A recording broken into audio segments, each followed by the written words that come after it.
All right, hey guys, and welcome to the second part of Habit 3. And I want to thank you for those of you that really jumped into the idea of what a Google Calendar planning device can do for you and kind of fought through some of the reading.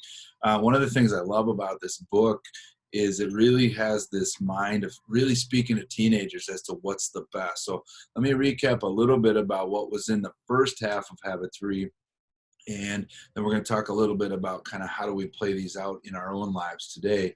So the first thing to think about is this idea of what do we have. We talk about saying putting first things first.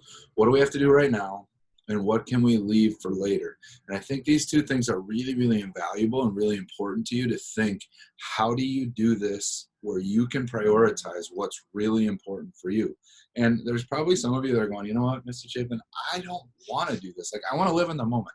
I want to be like, this is what I'm doing right now. I don't care if I have to study or whatever. I'm going to go do this. And one of the things that we find is that those of you that prioritize, and you get this now and later, actually have more time to do the fun stuff. But until you actually experience it, you probably won't believe me until you get into that mindset, okay? So just to kind of take you back a little bit, we talked about big rocks. Big rocks are the big things that you have to do first, second, third, okay? Get that in your mind. What are the things that priority-wise you're going to do? So part of your work this week or during this lesson is you're going to identify what are the really important things in your life that you have to prioritize about. Okay, now, I didn't show you much of this, but there is this quadrant piece in Habit 3 that talks about just kind of different ideas. So are you a procrastinator? Are you a prioritizer? Are you a yes person where you just say yes to everybody and you don't take care of yourself? Or are you the slacker?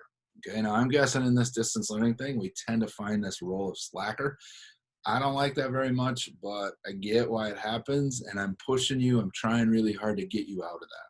Okay. And then the last piece you see here is the Google Calendar. And again, we used to do paper planners. One of the things I want you guys to consider is, okay, we don't do that anymore. Okay. So what are we going to do to get to that next level? And we have technology, so why not use it? Okay. This happens to be my Google Calendar for the week. You can see my appointments. You can see my meetings. You can see the things that I have. And we just have to work through that. Okay. So the question you might be asking is, does this stuff really work? Okay. And I think when I get into the reading phase on this, you're going to start to get the idea that, yeah, this stuff really does work. Okay. Oops, I'm one head too far. Okay. So hold on. So does it really work? So does time management stuff really work? You bet it does. I have personally read numerous letters from teens who have had great success with the above suggestions. Here are comments from two teens who were taught about time quadrants and being able to use a planner. Jacob says, little J, I think, I remember looking at the diagram of the time quadrants and saying, man, this is true. I do a lot of last minute things, like homework. If a paper was due, I'd do it Sunday night and turn it in Monday. Or if there was a test on Friday, I'd skip school on Thursday to study for my test. I was pretty much in crisis. Once I figured out what was important to me, I started to prioritize and started using a planner.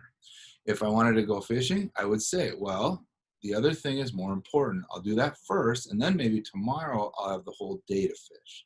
Eventually, I started studying more effectively, aced my tests, and everything just fell into place. My life would have been less stressful if I had only used my time more effectively earlier.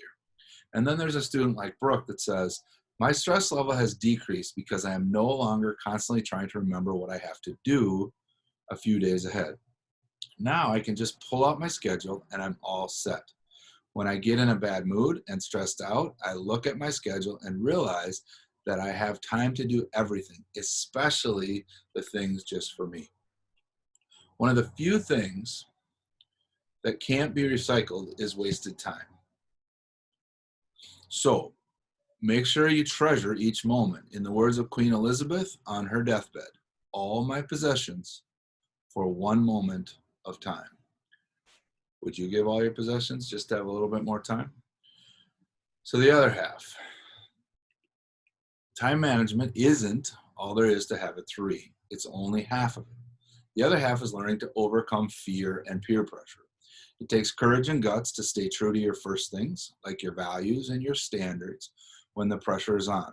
I once asked a group of kids, what are your first things? to which they answered, among other things, family, friends, freedom, excitement, growth, trust, God, stability, belonging, looks. I then asked, what keeps you from putting these things first in your life? Not surprisingly, fear and peer pressure were two of the top responses. So we're going to talk about how to deal with these things. The comfort zone versus the courage zone. So putting first things first takes the courage and will often cause you to stretch outside your comfort zone. Okay, so let's take a look at this circle of the comfort zone. Everything in the middle is easy. Everything on the outside then is much more challenging. Okay, your comfort zone represents things you're familiar with, places you know, friends you are at ease with, activities you enjoy doing. Your comfort zone is risk-free. It's easy. It doesn't require any stretching. Within these boundaries, we feel safe and secure. On the other hand, things like making new friends, speaking before large audiences, or sticking up for your values make your hair stand on end. Welcome to the courage zone. Adventure, risk, and challenge included. Everything that makes us feel comfortable is found here. This in this territory waits uncertainty, pressure, change, and the possibility of failure. But it's also the place to go for opportunity and the only place in which you'll ever reach your full potential. You'll never reach it by hanging out in your comfort zone. That is for sure. What's that, you ask? So what's so wrong about enjoying your comfort zone? Nothing. In fact, much of our time should be spent there. But there's something absolutely wrong with never venturing into unknown waters. You know this as well as I do, that people who seldom try new things or spread their wings live safe but boring lives. And who wants that? You miss 100% of the shots you never take, said the best hockey player ever named Wayne Gretzky. Why not show some faith in yourself, take a risk, and parachute into your courage zone from time to time? Remember, all the risk of riskless living is the greatest risk of all. So again, what we're thinking about here is taking and figuring out your priorities and then pushing through to make the best things happen in your life. Okay, so that's kind of our start to today. We'll take you through a few other concepts, a couple more reading pieces, and then I have a quick worksheet for you to do, and we'll be good to go till next week. So take care, you guys, and thanks for listening.